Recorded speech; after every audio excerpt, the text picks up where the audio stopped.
always advise, when we start with our greeting, let's start with our parents.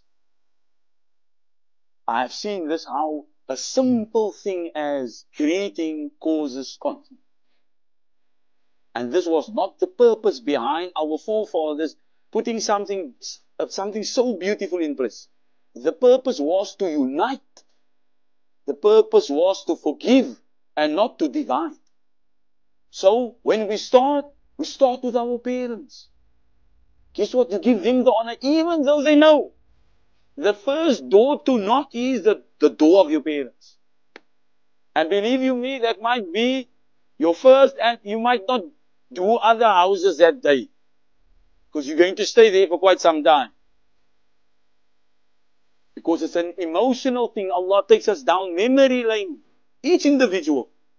Because the multi-million question that every Hujjaj or Mu'tamir, that's always floating in his mind, is, will Allah